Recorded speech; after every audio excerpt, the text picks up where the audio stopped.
Uncut with Lucia has today Mark Ryall. Mark is the author of the book Age-Decoded, and he's here to talk about his books, his ideas, his publishing process, and also to talk a little bit about him. So Mark, you are very welcome to Uncut with Lucia. Thank you so much. I know what an amazing program this is, and what an incredible person you are. So because of those, I am so thrilled to be here today. Thank you. I really appreciate your words.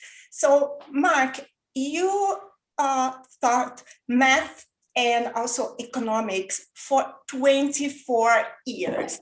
And then you suddenly moved to the world of genetic engineer. So what made you interested in it? Well, Lucy, I'm an athlete, so I was competing in the triathlon and also running. So I was always interested in athletic performance, but I'm getting older too. So I'm in the 60 to 65-year-old age group for the World Triathlon Championship. So in that age group, I noticed that the people who were 64 or 65 would often turn to the people who are 60 or 61 and say, "You're so young, you had an unfair advantage." And I'm thinking, wow, how fine-tuned can they be to really feel that 3 or 4 years difference? Is there really an advantage? And it actually is, because I did a little research on it. I discovered that things like aerobic capacity and performance do decline about 1% a year at that age. And it's a slow decline, but it's basically a progression, or regression, I guess, towards slowness and eventually death. So that is growing old. That's growing old. So I started reading about it, and I became fascinated because there's a lot of research actually going on in the world about relating to genetic engineering and then how to solve what some people call the disease of aging. So I just started reading about it casually, and then I thought, you know what wouldn't it be cool to write a book about this? Because not just for athletes, but to think, what would the world be like if they stopped aging and maybe even tried to reverse it? So that's the origin of my idea of writing the book. And I started that about 10 years ago. But I just published a book 3 months ago.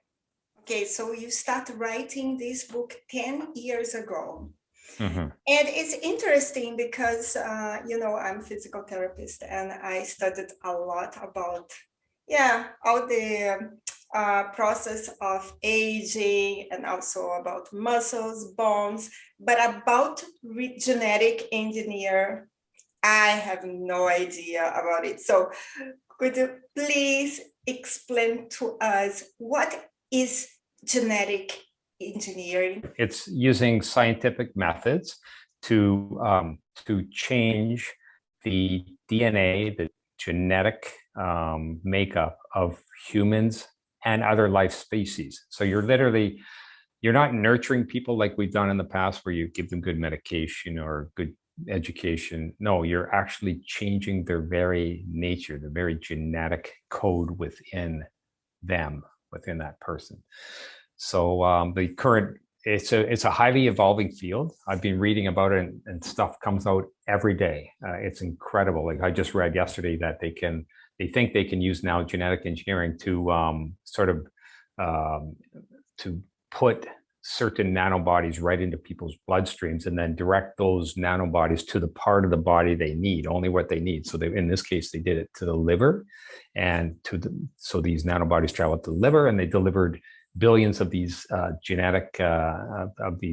CRISPR genetic editors, and then they genetically they edited the code to try to remove a protein which was causing a lot of problems. It's a very rare disease, but they were really thrilled with the result, because it means that it's just another step in the potential use of this genetic engineering to, solve disease or do other things. Well, this would be a great solution for some diseases like fibrotic, cystic, and many others. And Mark, your book is set in 2053. Mm-hmm. And can you give us a little bit more details about your book? 2053, that's the start of my book. The heroine of my book, Dr. Frida Sengmiller, invents a genetic engineering method to stop aging. So she's the heroine. And I call it a Gideon upheaval because, wow, everyone can suddenly stop their aging using her technique. And she's celebrated. She is given the Nobel Prize in 2053.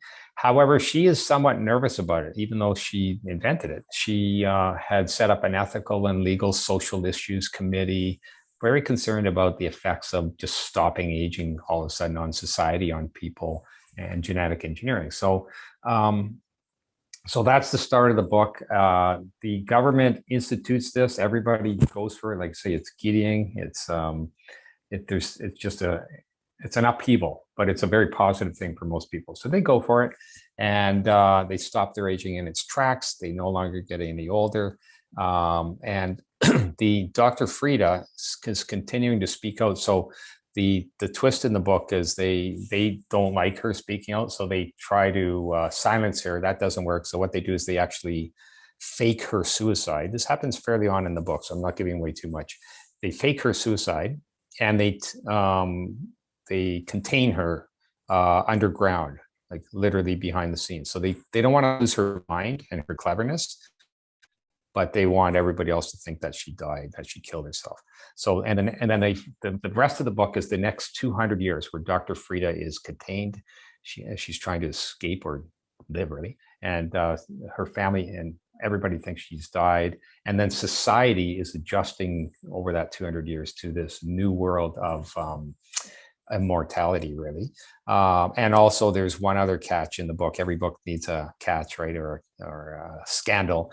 What they do is the government, when people get age-decoded, when they become immortal, they do another little bit of psychological genetic engineering to people that they are unaware of.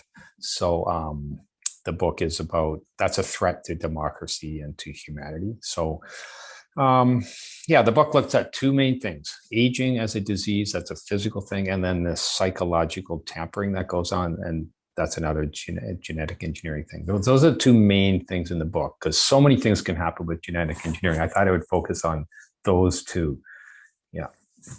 Yeah, it's very interesting. And like some people, I think some people will think that life without aging and death would be meaningless. What do you think about it? I'm uncertain. I would be uneasy about it. One of my main characters in the book, he's actually the father of this Dr. Frida. He's a very thoughtful Buddhist, and he is constantly second guessing his own decision to be age decoded. He's 76 years old, but like he says, I'm sort of stuck on the precipice, always looking at death, one step away from death, but never really dying, right? And he says a lot of things about it, thinks a lot about it, and he's sort of, I think he's like me. I'm sort of questioning it, and I'm wondering about it, and but there are other characters in the novel who just go for it full throttle, and I wonder, like, I could even ask your listeners or you, like, if you were offered the immortality, or at least no more aging, would you go for it? You know?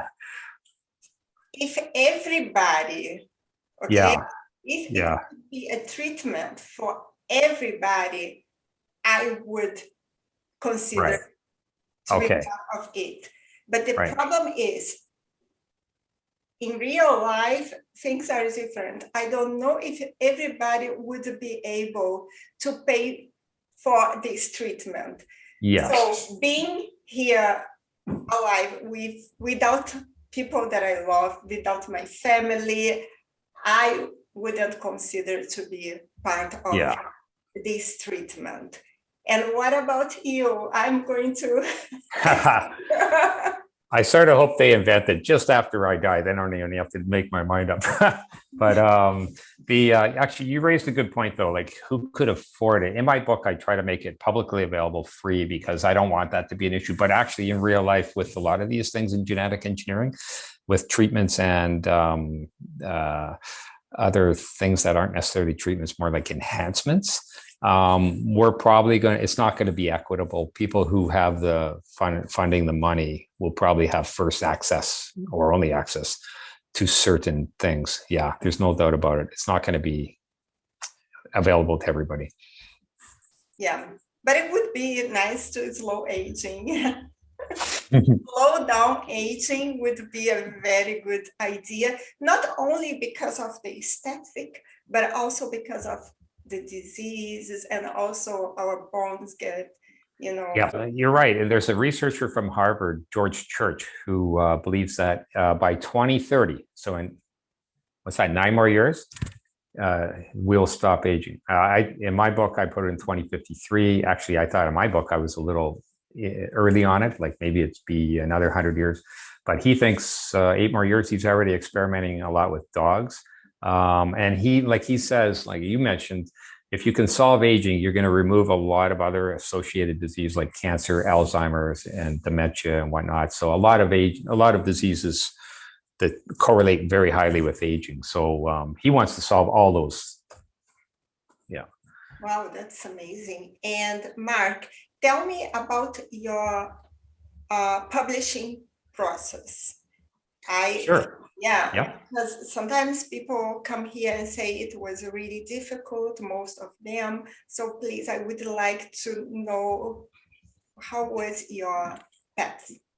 Yeah, so it was frustrating a little because as I said, I started writing this 10 years ago, and then soon after I started writing it, I tried sending out sort of sample copies and drafts to publishers, traditional publishers in New York, Toronto, and other areas. And it was very, very difficult to receive a positive response, even the notion that someone would read any of it, or to find an agent or a publisher. So there was one publisher in the States that showed an interest, and then they went bankrupt about a month later. So that was bad luck, I think. I didn't cause them to go bankrupt because they hadn't published my book yet. But the getting in New York publishers is tough. So, and I think a lot of authors, first-time authors, experience that. So I understood that science fiction is a huge competitive category in books, and I'm a first-time author. So I wasn't too worried about it. I was not too surprised. So I just put it on the back burner.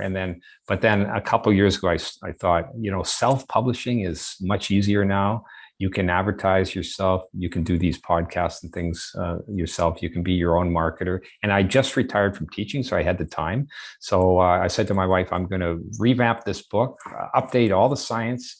And I even had a couple of editors look at it, and I went with all their suggestions. They had some great suggestions for adding chapters and whatnot. So I improved the book, I updated it, and I used self-publishing. I used a platform called Draft to Digital, which I've been very pleased with. And it allows me to, I'll send you the link, and I guess you post it to the video. There's one link, but it actually connects to Amazon and Apple and all the other main retailers. So the listeners can choose their favorite retailer and buy the book Age-Decoded. Mm-hmm. And I could see that you made a good job, because you have many very good reviews on Amazon. And what is the feedback you've been receiving from your readers? So I have some reviews. It's just started out, so the reviews are good. I have a lot of 5-star reviews. I have one other review that's not 5-star; it's a 1-star review. So that's good. That's fine. Now the average is 4.8 or something, 4.9. That's good. You need to have a variety of opinions. Not everybody likes every book. So the reviews have been good, and I people who have read it, I've often talked to them, young people and old people, and I'm often curious, like, how do young people feel about this? Because I think this is going to be the world that they're going to live in, whereas older people are old people. like myself, this is more speculation, right? I'm probably not going to be in this world. So I, and I think they have sort of different takes on it. Like the younger people are way more open minded. Like they say, oh yeah, this is going to happen. Bring it on. It's pretty interesting. And whereas older people are more like, whoa, you're kidding, or this is a little bit crazy, right? So, and that's fine. That's fine. So yeah, it's great getting reviews. There's a great feeling writing a book and then somebody actually reading it and then thinking, well, you entertain them or you taught them something too, right? So yeah. And it's not only a matter of genetic engineering, it's also how you feel. Yeah, you start thinking about living forever. Is that worth?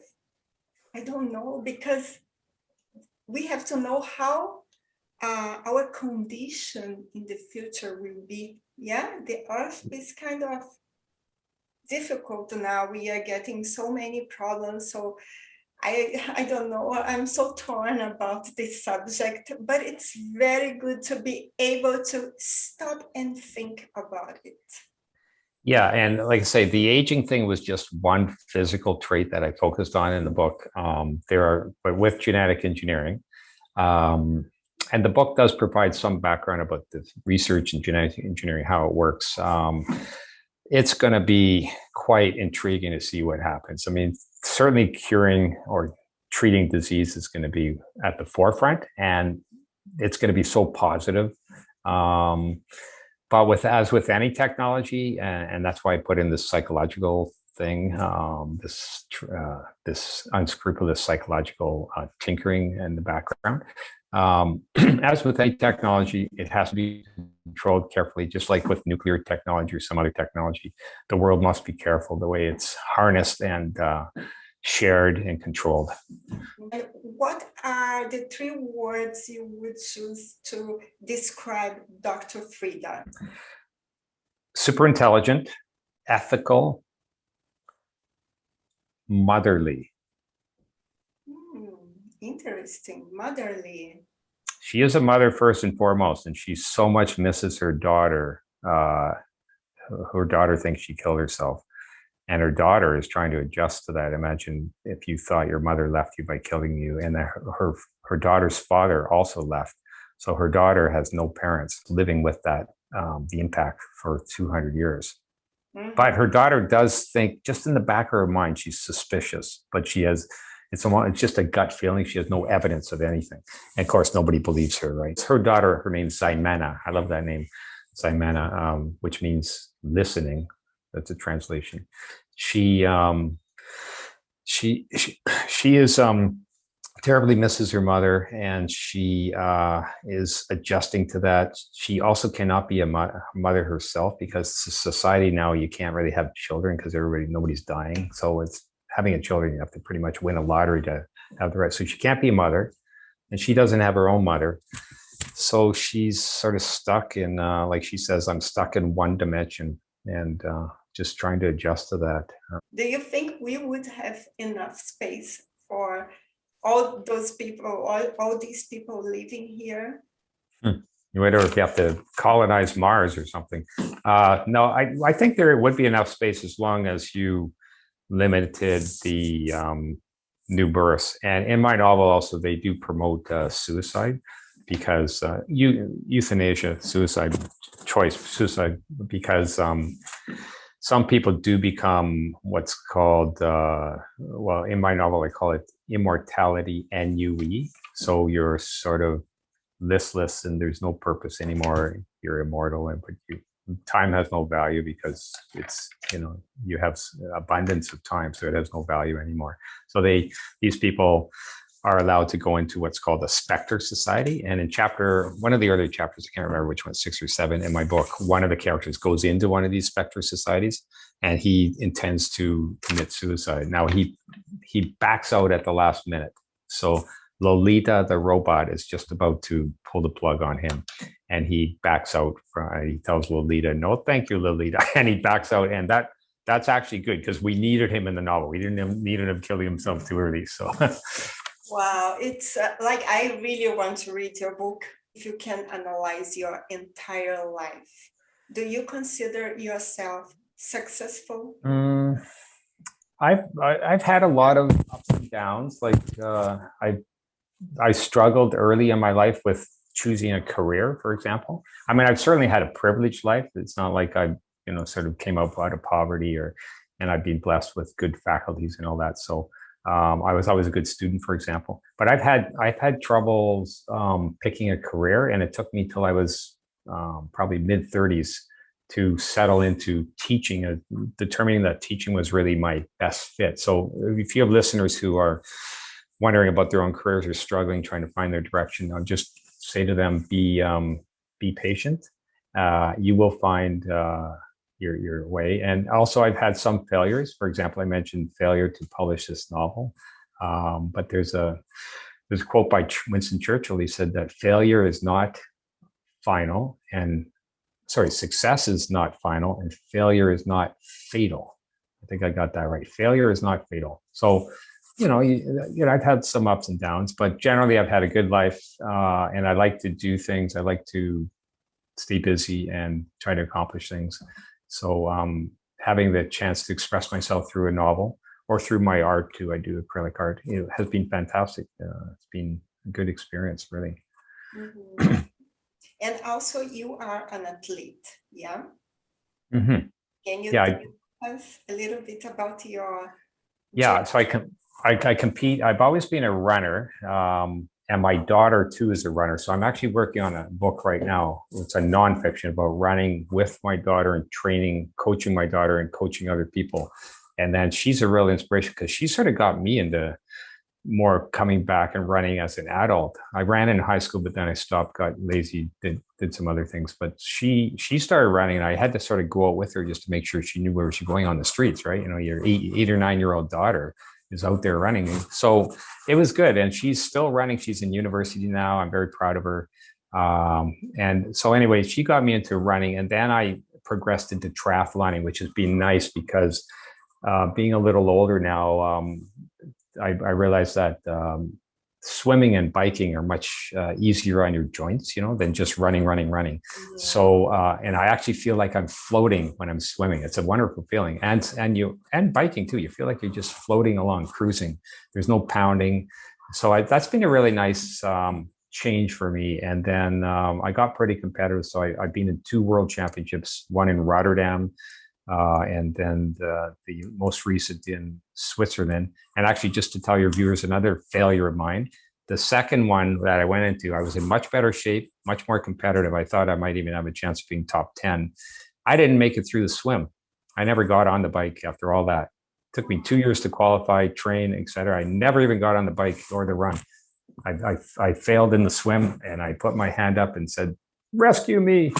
It was too tough a swim, and swimming's my weak spot. So I thought I'm not going to kill myself to just try to finish. So I need to learn. So, but again, failure is not final. So I've learned that, okay, the reason I failed in that swim was because I was depending on my wetsuit, and they would not allow wetsuits that day. It's the only triathlon I went in where they said, "No, you can't wear your wetsuit." So I thought, ooh, I'm not a very good swimmer without a wetsuit. And then the waves were up, the wind was up, no wetsuit. I was done. Like I couldn't make it. I had to go a mile, swim a mile. I didn't even make half a mile before I was waving my hands to be rescued. So, but it's been a great adventure. And my goal is to go to you're in Spain now, right? Yes, I am. Okay. Congratulations. Spain won soccer this morning, or today Thank too. you. Finally. Spain, I Uh-huh. want I want to go to Spain because that's when the next world championship is, and I'm going to redeem myself, whether they have wetsuits or not. I'm going to make it through that swim and then get on that bike and do the run. So that's where the world championships is, I think, in 2 years. I'm just checking that, but yeah. So that's my target to get there. Maybe I can visit you. So Yes, that's amazing. And come to visit me. Just let me know where you are and we can meet. And also, you said I'm a bit old. So I'm glad to hear that because in the beginning of the interview, you said I'm old. Now you started changing already. not so old, not so old. No, no, definitely no. And also, as you said, that the scientist told that in 2000, he believes that in 2030, things will be very advanced. So we still have a chance to, there is, yeah. I'm sure we'll be alive and kicking. For sure. Mark, tell me, where can we find you? This is important to know where we can find you and also your books. Okay, so for me, I don't really have a official author website, but I have a strong presence on Goodreads. Goodreads is a big platform. They just go to Goodreads, type in my name, Mark, M-A-R-K, Ryall, R-Y-A-L-L, or type in Age-Decoded. That's the name of the book. There are reviews and there's videos on there and there's my thoughts on things. The other thing is Quora. I use Quora a lot. Quora is like a platform for answering questions and discussing things. So Quora, type in my name again, Mark Ryall. And I've dealt with a lot of fun questions about triathlons, about writing, about a lot of funny stuff, actually, especially when I talk about the sport of golf. A lot of it is funny, humorous. So I've written probably 2 books worth of answers on Quora. They can get to know me better. Mark, thank you again for your participation. I hope you can come here again and to the Relatable Voice to talk about your next book, and that you can come to Spain and have good results. Thank you so much, Lucia. It's been an absolute pleasure. It's the same. Thank you.